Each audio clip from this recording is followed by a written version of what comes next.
Welcome to the 22nd episode in the first season of Justice Center Weekly, the video cast from the Justice Center for Constitutional Freedoms. I'm your host, Kevin Steele, and my guest this week is Luke Neilson, Director of Communications for the Center. Luke is here to speak to a recent Justice Center report entitled The Rise of Excess and Unexplained Deaths in Canada. Now, before we get started, I should like to explain that if I sound a little different today, it's because I am suffering from a bit of a cold. While this might seem like a bit of a setback, it does allow me to pose the question, if this cold kills me, would it be categorized as an excess death? Put another way, perhaps with less self-pity, what is an excess death and why do we need a report on them? Luke? Well, great question. I will preface my remarks by saying I hope that your cold does not terminate in either an expected or an unexpected excess death. Thank you. A great question. What are excess deaths? Before we answer that, let's just talk about expected deaths. So, at Statistics Canada, there will be a team of statisticians, mathematicians, and scientists engaged in the rather dismal science of predicting how many deaths will occur in Canada per year.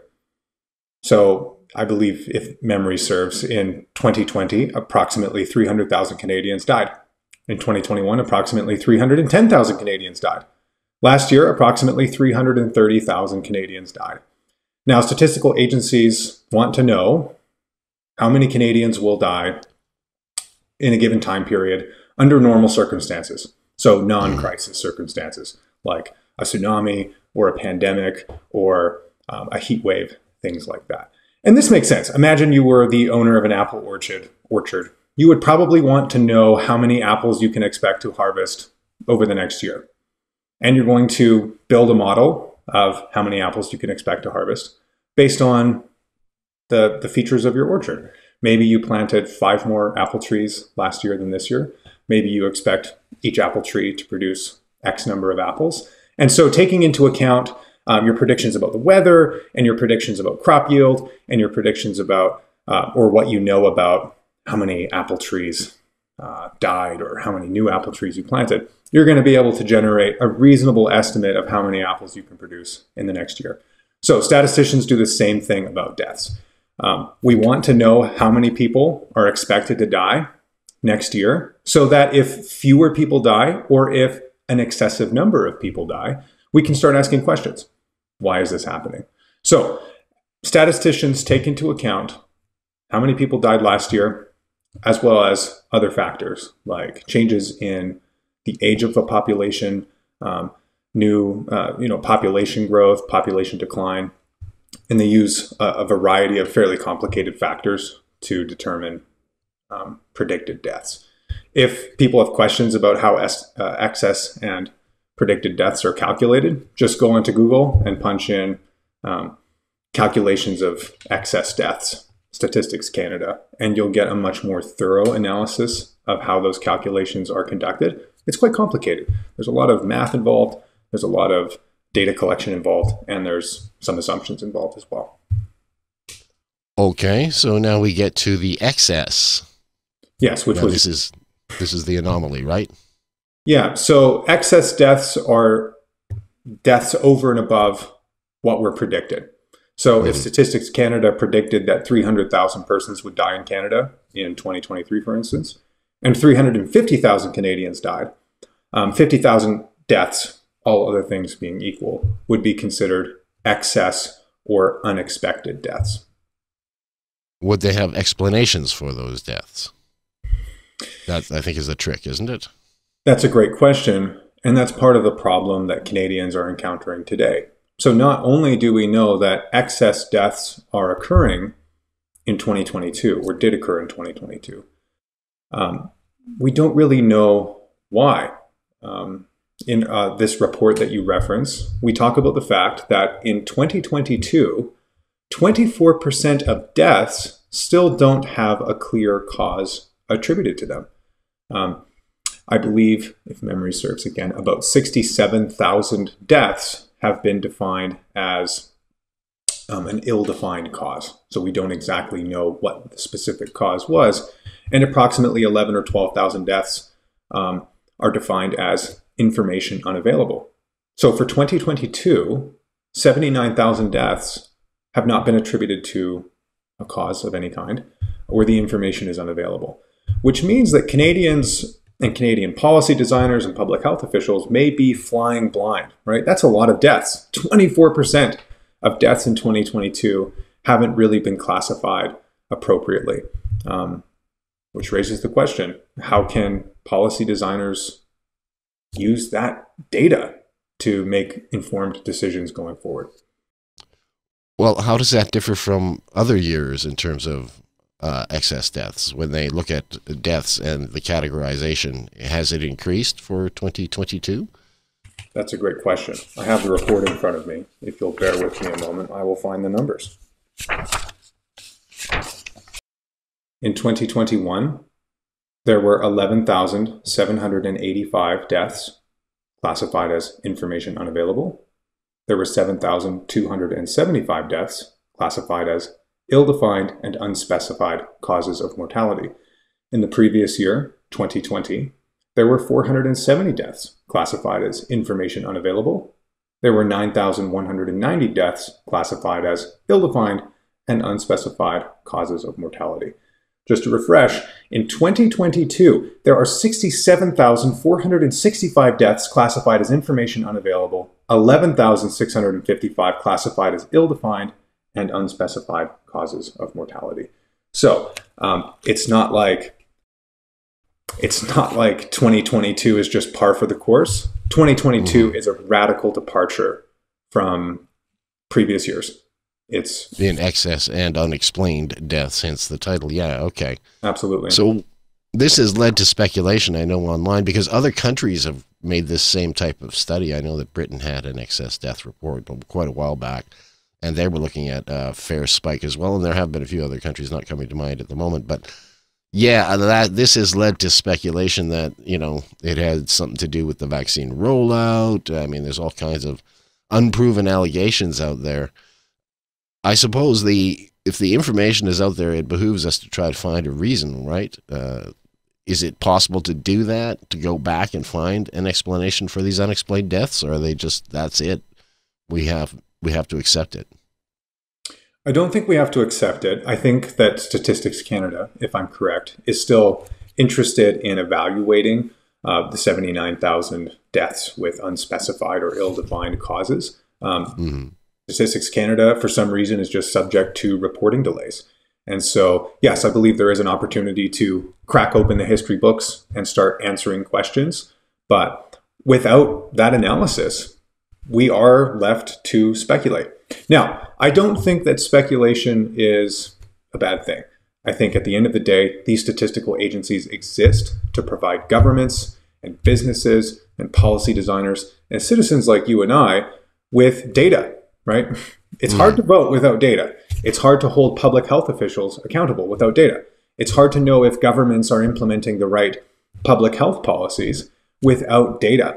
And so, if we can allow ourselves to speculate for a few moments about the potential causes of excess deaths in Canada, we know that some excess deaths have been attributed to COVID-19.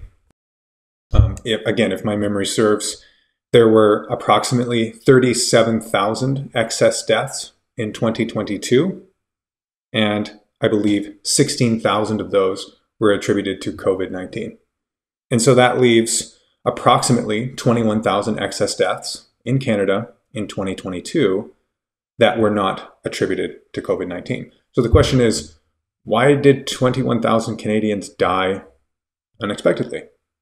Right? If you think of 21,000 compared to 315,000, the average number of Canadians dying per year over the last 3 years, like 21,000 is a pretty significant number. What is that, 6.7% or something like that? That's 6.7% excess deaths that were not directly attributed to COVID-19, a crisis.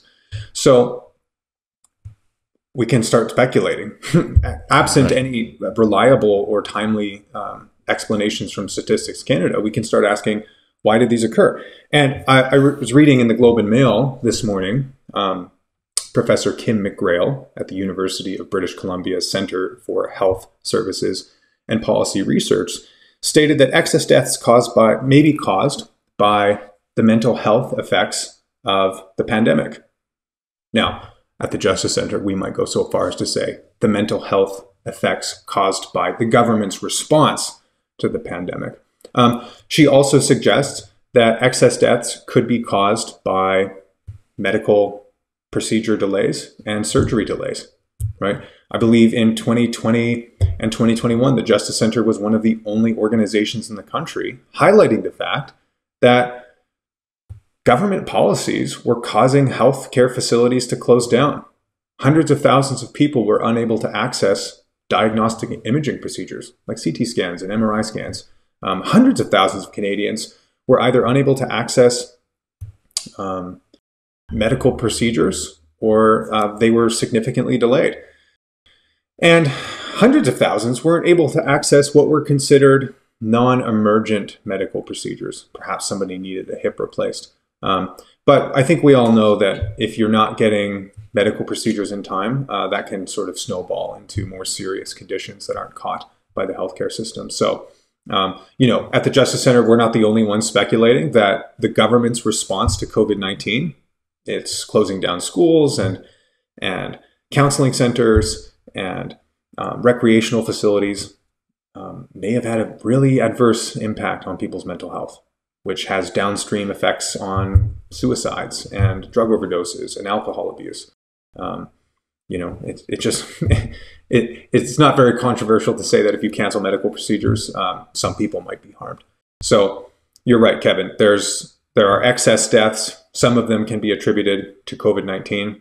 Some of them can't be attributed to COVID-19. The question is, why are those excess deaths occurring? And until we get an answer from Statistics Canada, we're left to speculate, like Professor Kim McGrail from the University of British Columbia.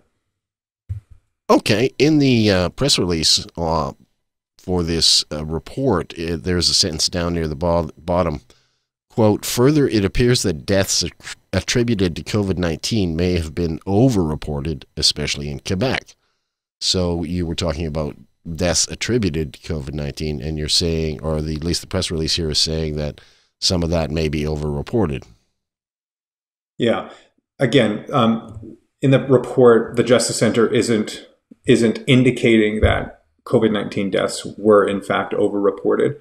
We're simply pointing to the fact that most of the people who died with COVID-19 had other serious underlying conditions. I believe that the government of Alberta, for many months throughout 2020 and 2021 and 2022, were reporting on the number of comorbidities present in people experiencing severe outcomes like hospitalizations or mortalities. And in a very, very significant percentage of cases, people passing away with COVID-19 were experiencing comorbidities, very serious comorbidities, like hypertension or cardiac problems, etc. And so there's always a chance that deaths that should have been classified as a death from cancer or a death from cardiac failure were attributed to COVID-19. And I believe this happened in Alberta. In a footnote to the report, we talk about a young boy from Alberta, I believe he was 14 years old, who had a long battle with cancer. And I believe a day or two before he passed away, he contracted COVID-19. And his death was attributed to COVID-19, even though he had this very serious underlying cancer condition. And obviously, the parents were quite incensed because it felt, it sort of downplayed the seriousness of this boy's struggle, right? His struggle wasn't with COVID-19, his struggle was with cancer. And somewhere along the line, a medical professional made the decision to classify his death as a COVID-19 death. So yeah, there's always a chance that deaths are wrongly attributed to COVID-19. We don't take a strong position on that in the report because, of course, it's hard to determine. It really has to be approached on a case-by-case basis. Yes, well, talked about that case-by-case basis on one of our other podcasts, and I've called for an audit of deaths. I don't know how feasible it is. You would probably have a better idea, having seen this study produced. Would that be feasible, or is it too late now to do something like that, an audit of the COVID deaths to find out if they were in fact COVID? That's a great question. I'm just going to speculate here. I imagine if death certificates could be FOIP'd through a Freedom of Information Act kind of request, it could be possible to do an analysis of every single death certificate you access and gather together a team of professionals to determine whether or not the attribution is accurate. Obviously, that would be a lot of work, and it would take a lot of time because, as we know, the Freedom of Information system in Canada seems to be broken. It's very difficult to access information, and it seems like a lot of governments are not too keen to release data to Canadians, data that Canadians should have. In order to make reasonable, I guess, decisions and to assess measures that were taken in the past, particularly during the COVID-19 era. Yes, I understand that. Now, perhaps we could get to a little larger explanation of why this is important. Yes, it's important that we need this for decision making. I guess we just need it for general truth as well. I mean, it leads to speculation and leads to distrust in government, and the government complains about them being distrusted, and yet we find that, you know, there's probably ample reason for it here. Can you I know the report addresses this type of thing. Perhaps you could just highlight that for us. Yeah, great question. I think the report matters for two reasons. One is that deaths matter. Death is not a pleasant thing, right? If more people than are expected are dying, we should pay attention, right? Governments and policy designers and healthcare professionals and citizens like you and me should care about death. We should care about reducing mortality whenever possible. So if we read that, 37,000 excess deaths occurred in Canada last year, maybe we have sort of a humanitarian instinct or even obligation to intervene, right? We want people to live. We want them to live long, flourishing lives, and we don't want unexpected deaths to occur. So there's an obvious medical reason, and a reason relating to like human flourishing to start asking questions and write a report like this. Another real motivation is to put pressure on statistical agencies to come up with explanations. I mean, I'm going to read to you a quote lifted directly from a Statistics Canada website. They write, "Objective statistical information is vital to an open and democratic society. It provides a solid foundation for informed decisions by elected representatives, businesses, unions, and nonprofit organizations, as well as individual Canadians." So, democracy needs data, right? Not just government, not policy designers. Democracy needs data. If you and I are going to be effective democratic participants, we have to have access to information, because governments don't always tell the truth. Governments don't always look at the right data. Governments don't always make the best decisions, even after looking at the best available data.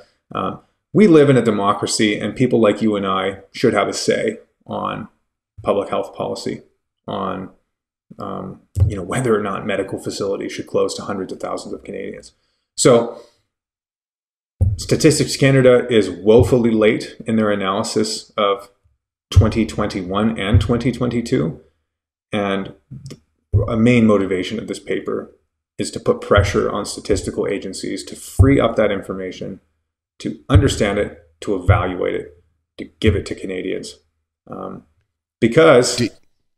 ahead. Well, just because at the end of the day, COVID-19 won't be the last pandemic Canada experiences, right? COVID-19 will not be the last crisis. If we're going to make better policy decisions during the next pandemic, decisions that don't cause excess deaths, we have to understand what worked and what didn't work in our last response to the COVID-19 pandemic. Okay, in the report, is there much age-related data, like looking at younger deaths, or is it mostly just looking at deaths overall?